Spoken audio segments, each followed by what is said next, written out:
Hello, my name is Hugh Warwick and I'm the spokesperson for the British Hedgehog Preservation Society, which is probably going to give you a clue as to which member of the herd I'm going to be talking about.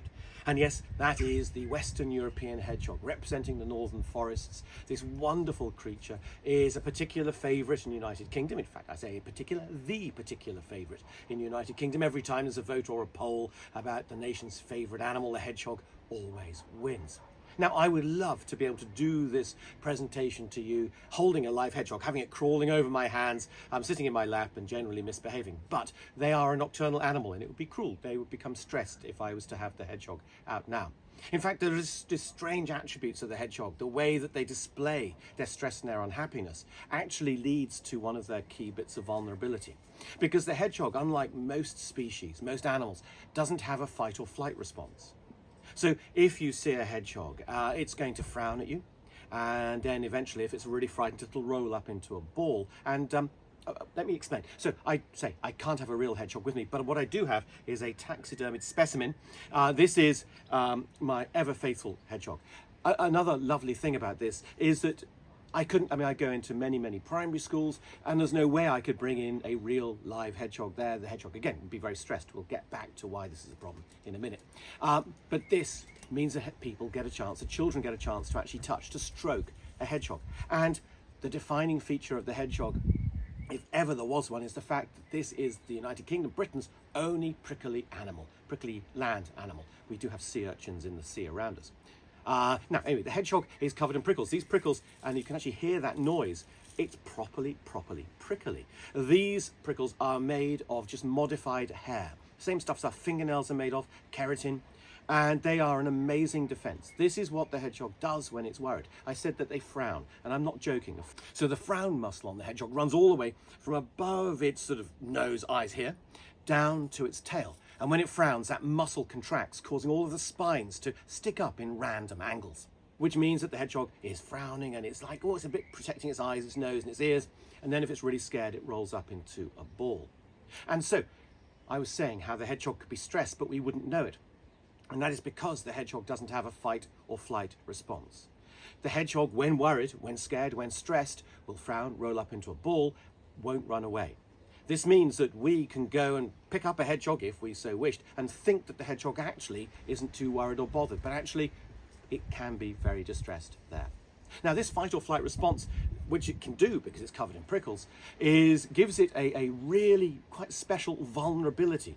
Now, you may think this is a great form of defense, and it is, but the vulnerability comes from the fact that most animals, when confronted with a threat, will either try and bite it or run away, fight or flight. But the hedgehog freezes. And by freezing, it means that a lot of the anthropogenic, a lot of the man-made threats will just keep coming, and they're going to come along and cause damage. So whether it's a motor car or a mower, a bonfire, or strimmers or scythes or slashers or anything like that, cutting through the garden, they are a threat to the hedgehog.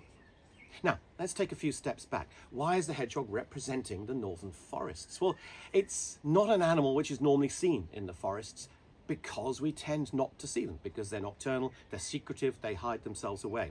They are, as far as we are concerned, an animal of suburbia. And this is really interesting. This is an animal which has learned to cope with, to coexist with people. Now, the Western European hedgehog has an amazing range. They're found all the way from Ireland to the Czech Republic and all the way from Norway down to Spain.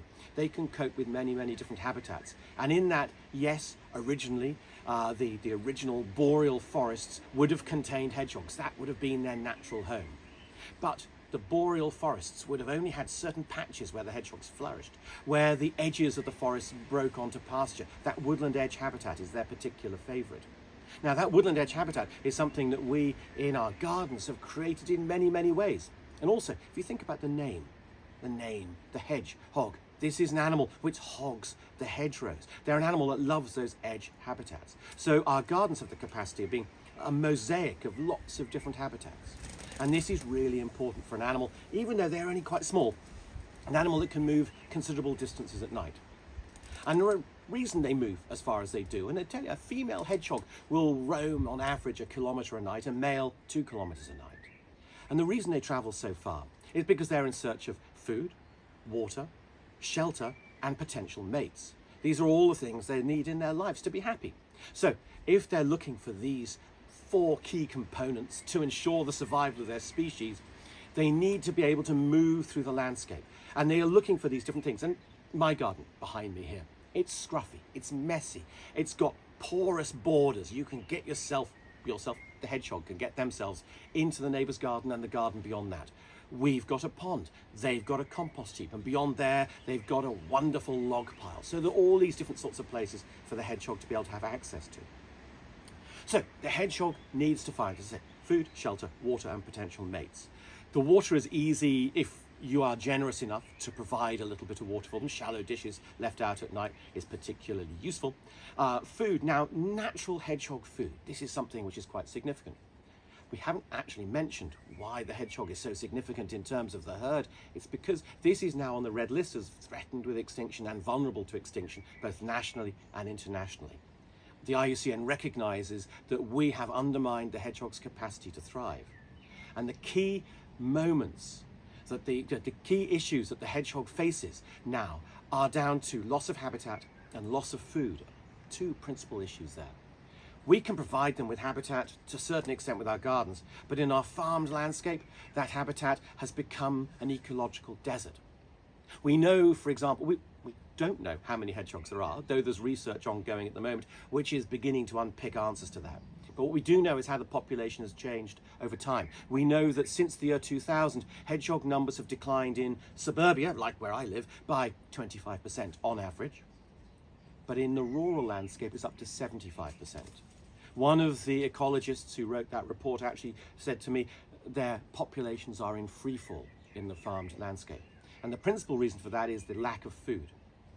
Now, farmers have a desire, a need to turn a profit. And one of the ways of turning a profit is to make sure you get rid of competition. The trouble is, what the farmer sees as competition, the hedgehog sees as food.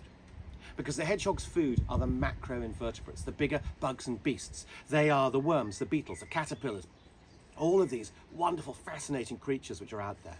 That's what the hedgehog needs to eat. And if we've removed them from our fields, then the hedgehog has no need to go into them, no desire to go into them, there's nothing there for them to eat. And our hedgerows are in a dilapidated and degraded state, so there is less incentive to be in that landscape.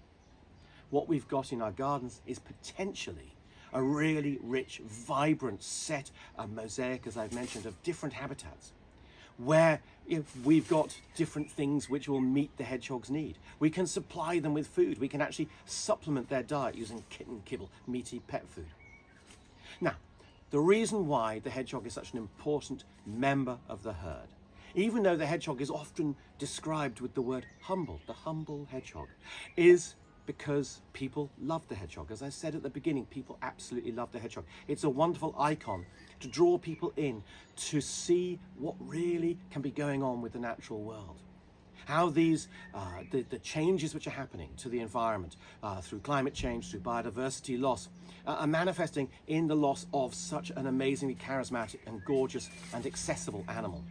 One which has got an amazing capacity to live in different habitats. One which really has got the capacity to survive and to thrive. But we have been changing the environment to such an extent that they are beginning to die out. And that is absolutely tragic. The hedgehog is the perfect icon to accompany the herd, the hordes of animals in the herd as they travel across the world. So go out and find the herd as it comes through your country, your city, your town. Join in. Get onto the website. Look for the herd website.